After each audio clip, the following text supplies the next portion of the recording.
Robert Maxwell's son is a piece of shit. They don't go too deep into, you know, how Robert Maxwell is Ghislaine Maxwell's father, but they did give it to Hank. Don't you remember watching the documentary? No, they did. I'm saying that Henk Rogers in the real world is a good person. Like, he actually very literally stood by Alexei Pajitnov and wanted to make sure that he actually got the proper IP rights and proper compensation for his product that he had created. He did that. That is a real thing that happened in the real world. That's why they're still fucking besties. And that's why they both live in San Francisco together and own Tetris together. So, like, that part is real. And I think that they reflect that very well in the story. He's a bro, and I like seeing that. Yeah, I think they showcase that very well. When I say, wait, no. It's not like besties in air quotes. They literally are. What the fuck? Like, as much as I hate to hand it to the American guy in this circumstance, yes, the American guy, or they live in Hawaii, I think, or one of them lives in Hawaii, the other one lives in San Francisco. No. Yeah, Henk Rogers actually did everything he could to make sure that Alexei Pajitnov was well compensated for his own IP. And that's not a normal situation. Significantly better off than like most other circumstances where, like, I think any other person would have just fucked them over and not even had a single fucking care about them. Oh, here, this is them. This is them in the real world. People will take away from this is that friendship trumps ideology and countries.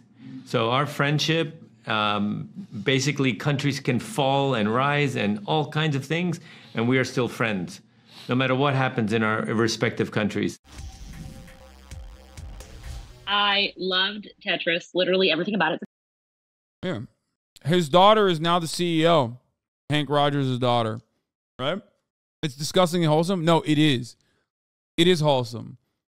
It is definitely wholesome. Common American capitalist W? No. Extremely, insanely rare American capitalist W. And it literally doesn't even have anything to do with capitalism, as he also perfectly described. It had absolutely more to do with him being like, no, I see a fellow coder. I really like him. I'm going to fucking make sure that he gets his due. But yeah, one guy in a sea of capitalists fighting over ownership for decades. And ultimately, it's a positive story. Ultimately, it's a positive story because he does end up getting it. Like, he does. Elorg ends up giving him the, I think, 51% ownership. Him and Henk Rogers own Tetris. So, there is a good end to that story. And I like it. The movie is not as bad as you would expect it to be, especially because the main villain is not like this big, bad, scary USSR, even though there are plenty of components that, you get the regular red baiting shit.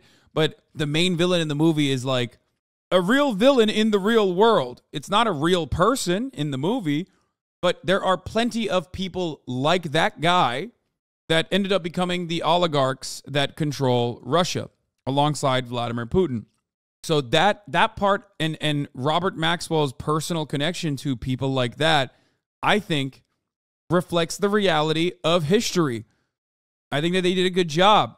Anyway, Tetris versus Endless the real video story. game adaptations comes the true story of one of the world's best-selling video games. Apple's Tetris takes us on a wild journey following the guy who played Elton John into the depths of Soviet Russia. So in this video we'll be separating fact from fiction and comparing the movie and its characters to what really happened. So grab some vodka and let me blow your cartridge because this is one wild ride. Meet Henk Rogers, the owner of Bulletproof Software who discovered Tetris at the 1988 1988 Winter Consumer Electronics Expo in Las Vegas, Nevada. After playing, he was immediately hooked and was put in contact with its exhibitor, Britain's Maxwell Communications. This is where Robert Maxwell comes in, the company's founder and chairman, who also happens to be the father of infamous child abuser Ghislaine Maxwell. So basically a family of upstanding citizens. You'll notice some of the characters, including Russian leader Mikhail Gorbachev, refer to him as a politician. That's because Robert Maxwell was a member of British Parliament from 1964 to 1970. Some of the more confusing aspects of the Tetris movie is who owned the rights to the game, what—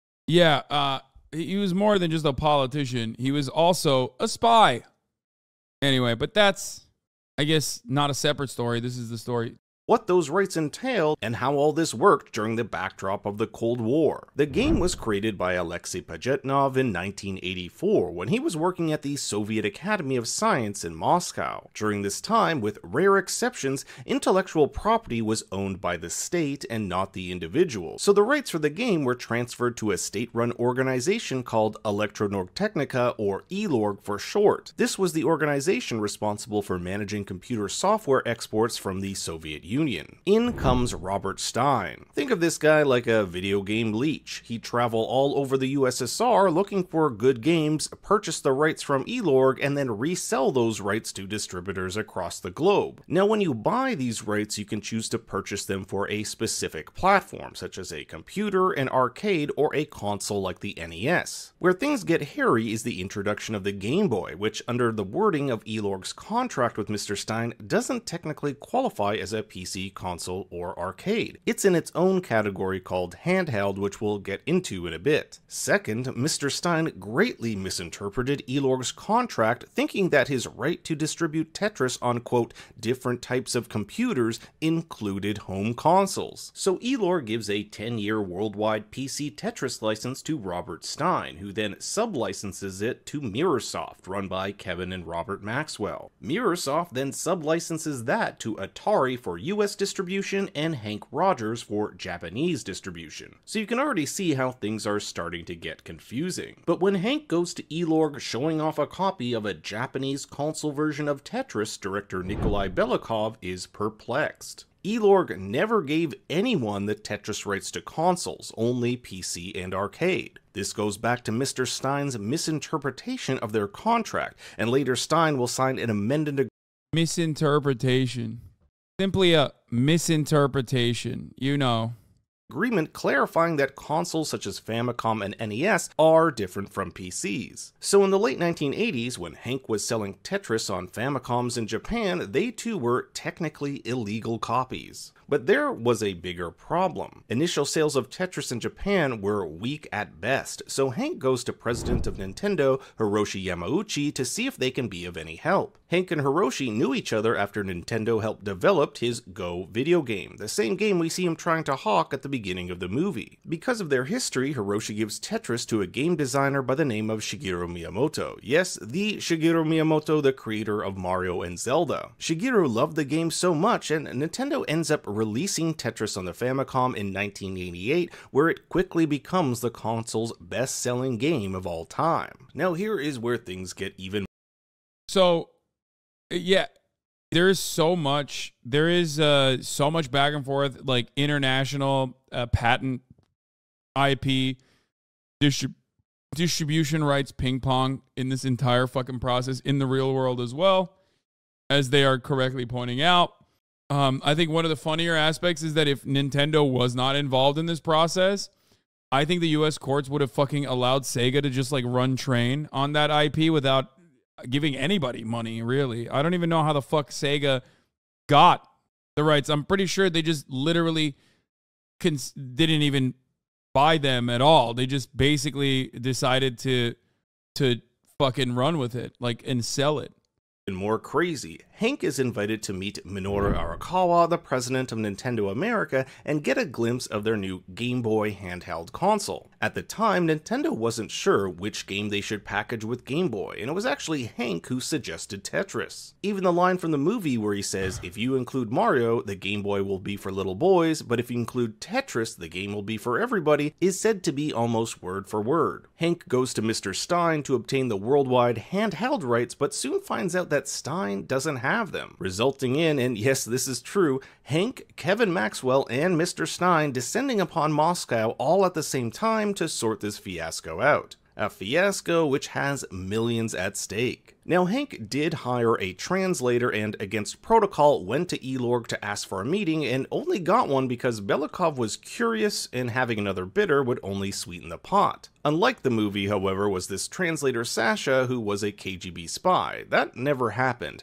nor his wife Akemi being threatened at their office in Japan. All of that was added for extra drama. While the movie suggests Belikov was roughed up by the KGB, all we really know is that he was closely kept an eye on by Soviet authorities and even had his files reviewed. Gorbachev did keep an eye on Belikov's negotiations, but as the film lays out, the General Secretary of the Communist Party was too busy keeping his country together to worry about the sale of a video game. Now, the film highly dramatizes this race against time as the various parties fight to gain their rights, but in reality it was a far more civil matter. Elorg chose the company that was willing to pay the most, and yes, Kevin Maxwell tried to offer them encyclopedias in exchange for the game, thinking the Russians weren't interested in money, but rather an exchange of intellectual properties. Alas, there was no KGB officer by the name of Valentin Trifonov who attempted to extort Robert Maxwell in exchange for the Tetris rights. Rather, his character is more a metaphor for the greed and corruption that bloated the Soviet Union at the time. And